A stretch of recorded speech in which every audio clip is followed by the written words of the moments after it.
Today the church celebrates the myrrh-bearing women. And I think it's important to understand when we read these scriptures, we're not just talking about things that happened 2,000 years ago and isn't it nice and all that kind of stuff.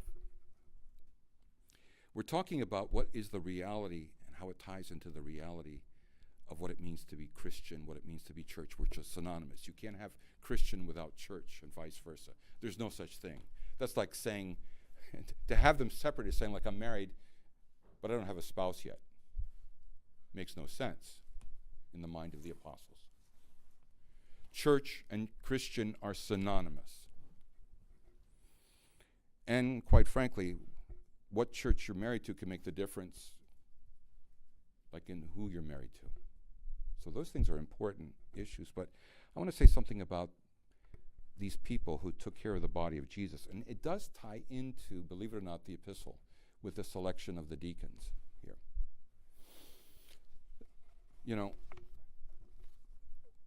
here these people, can you imagine this? You have this movement that you've been part of. You're all excited about it. That God's kingdom is going to be literally unleashed in this world in the present moment, not just at the end of time. It's going to be unleashed now.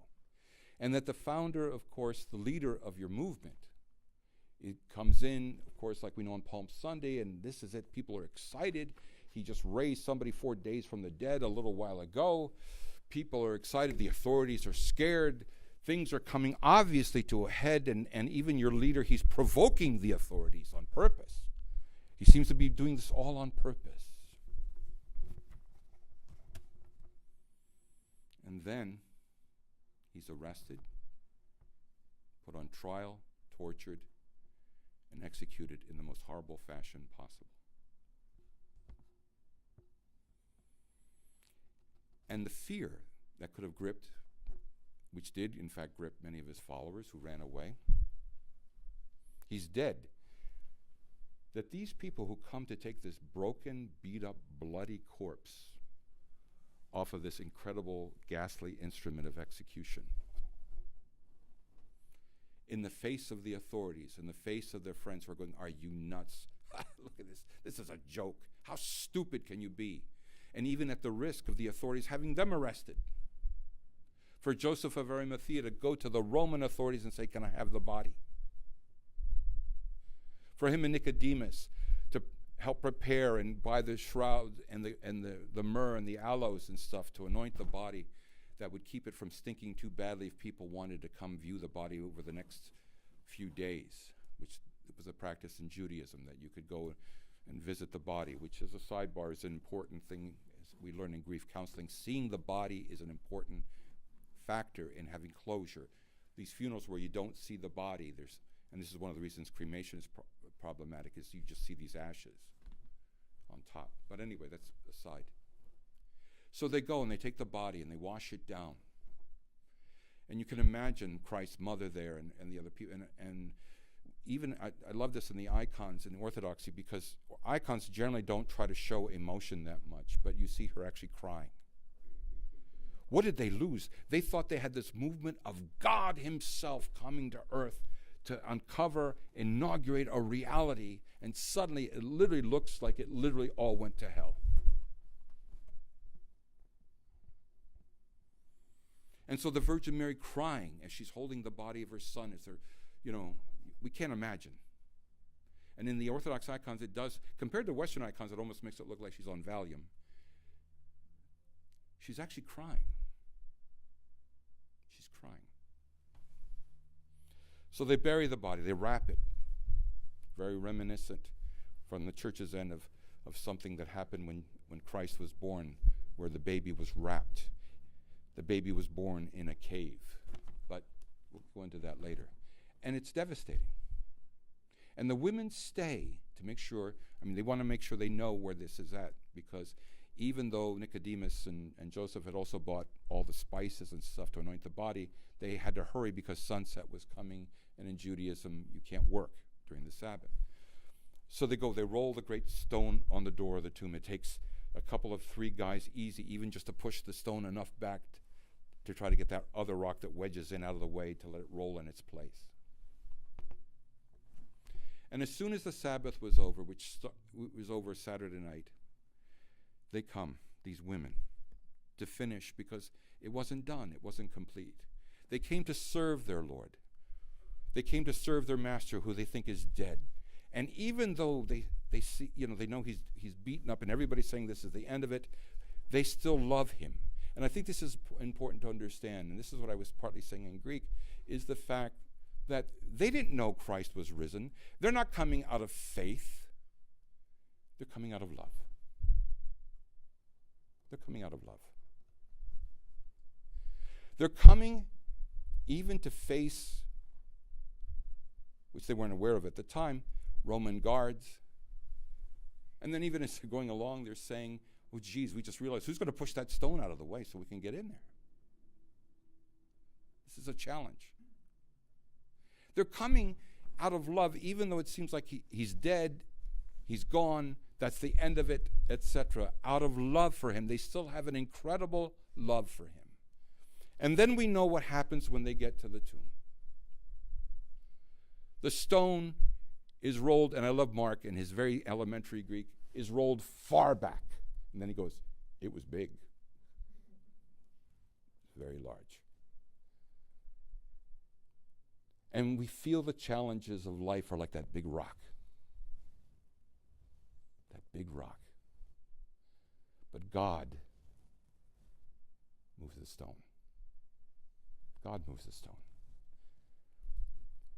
And their love for Jesus gives birth to faith.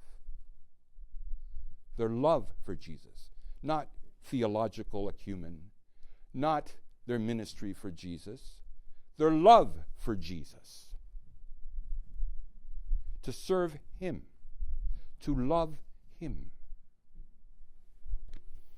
I was reminded, I saw yesterday a nice devotional, Sister Vasa was sharing about somebody she met who was an atheist. And somebody in this person's life had died who this atheist loved very, very much. And she says, at that moment, he's actually closer to faith, maybe than many people claim to be Christian, because suddenly you begin to understand, if you let love seize you, that it transcends death. It's not limited by death. It's not limited by death.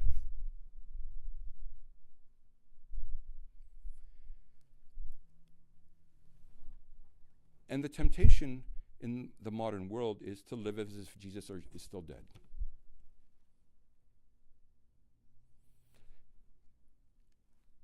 And I'm talking about Christians now, because it's about my life, what I want, this and that and the other thing, which is, I'm not saying we don't have reasons to live, but we think about us, ourselves, and so on and so forth in such a way as if, oh yeah, I know Christ is risen from the dead, but yeah, Christ is now the King of the cosmos, and the kingdom of God is inaugurated and actually in force and moving.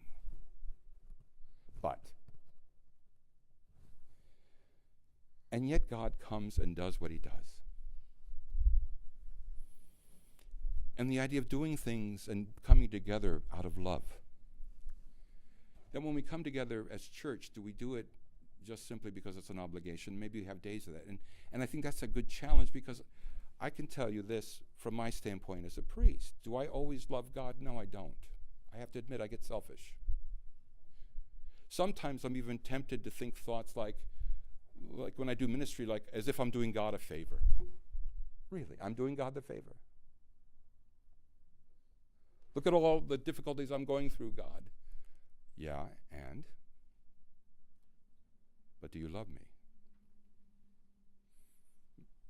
Do you love me? Jesus' words to Peter. And I let myself realize that sometimes when I don't love him like that, and sadly might be more times than ought to be, it's because I have not let myself be seized by God's love. I have made love be defined by the circumstances of my life. These women went to the tomb. They didn't know who was going to move the rock.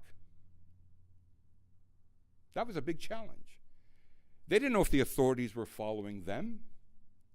They didn't know if the authorities were now watching, because when you want to kill a movement, you get also the other people who are involved in leadership. And Salome, by the way, there's a tradition that she might have been one of the half-siblings of Jesus. And if you know anything about Roman history, they would get rid of the family, too. They'd get rid of the family. But they come away out of love, knowing, and this is the important part, living as if Jesus is alive. Because he is. See, in a world where we intellectualize everything, this is one of the killers with modern Christianity. We've either intellectualized it on and think, if I have the theology right, like any of us that went to seminary have a degree, well, if we intellectually have it, that's it. And then there's the other end, if I have these feelings, this sentimentality about Jesus, I must have it. Well, it's not captured by any of those things, because it's how we live. And because what happens to these people, these myrrh-bearing women, Joseph of Arimathea, Nicodemus, who are willing to go, who hung out at the cross even beyond the hour that he died, who stayed there to see exactly where his body would be placed, out of love. Out of love. Out of love. And why? Because they had opened their hearts to and let themselves be seized by how much they were loved by this Jesus. And through Jesus, understanding how much God loved them. That even if their rabbi was now executed, they were going to still share that love back, because they had let themselves be seized. And that's the difference between love and lust. Lust is about me. Lust is about gratifying me.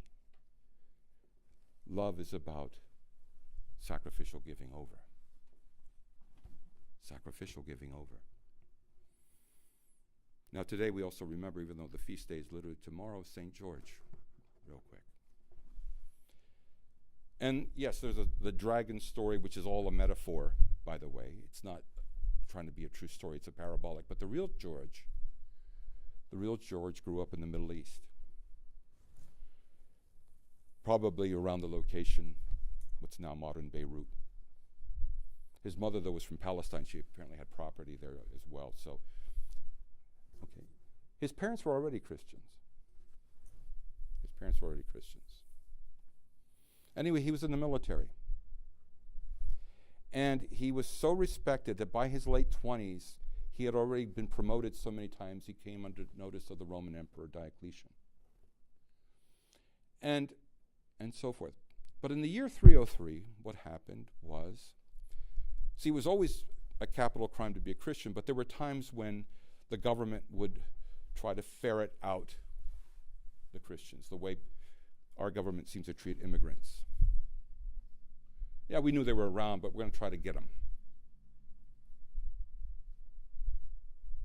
So Diocletian, because they were in a financial bind in the empire, they were going through a major economic depression, they decided that it must be because these people are not honoring the gods of the empire.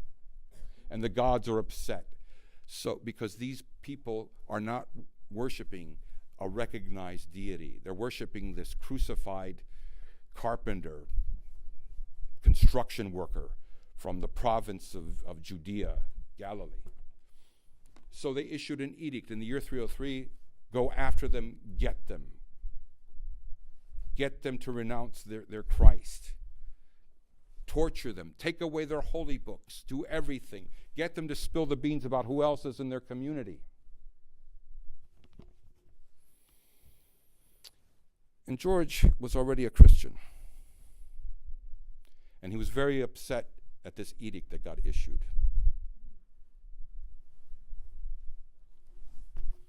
And so he began to make noise about it, and it came to the emperor's ear, and then the emperor realized, oh my gosh, this guy, he's one of them.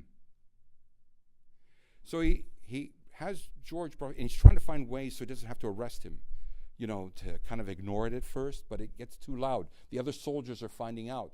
This George is very adamant about his faith. And he's not because he's got some religious fanaticism. He's not doing it because he's got to prove how brave he is or he knows more about this God than these people do. He's in love with this Jesus. And finally, the emperor can't do anything else because it's so well known. So he has him arrested. And he tries to dissuade him. Doesn't work. Doesn't work. They try to talk him out of it. Doesn't work. So they start torturing him. And maybe his military background, he goes, I'll bet I can stand being tormented longer than you can to torment me. But not because it was macho bravado, but because of this Christ. And people are so impressed. Two other soldiers convert, confess Christ, and they're executed. The emperor's wife is blown away and confesses Christ. And she dies before they can actually execute her. And George is finally beheaded. And if you go this day to the Middle East, you'll find the tomb of St. George. Because there's something about people who suffer out of love for Jesus that becomes healing. That becomes healing. It's like we shared about the wounds of Christ. They're there to heal. They're there to heal. The wounds of Jesus touching our wounds to heal us. To heal us. And to this day, George's tomb is just like exuding myrrh all over the place. You can go to this day and see it. It's on the top slab of the sarcophagus. Oil keeps coming up to the surface like crazy. Muslims, people who are not Christian at all, go and ask for his prayers for healing, and healings happen. It's a little north of there. But the thing I want to say is, he suffered out of love for Jesus because he understood the suffering of Christ was out of love for him. And he let Jesus touch the wounds in his life. And suddenly, and this is what's very powerful about all this, that when we suffer as Christians, those wounds become a source of healing for other people. And that's how the kingdom of God is conquering the devil. Out of God's love, that he let himself get wounded and put to death, to take all our fears, our rage, our anger, the hate, the insecurities, everything literally into his own body. And in his own body, he crushes them. In his own body, he provides an antidote. And this is what people like George and other people understood and understand. But not because of some fanatical understanding of religion. Not because they had the right theological things to say. And I'm not saying there's anything wrong with good theology, but it becomes this thing. Like, it doesn't matter how you live. I mean, anybody want to keep reading about the popes in the Renaissance? What their lifestyles were like? And what we are like as the average Christian, where we understand that commitment equals love. And when there's no commitment, there's not really much love. Maybe we like Jesus. Or we like him if he helps us out. But do we love him? And this celebration today is to call us to that. To call us to love.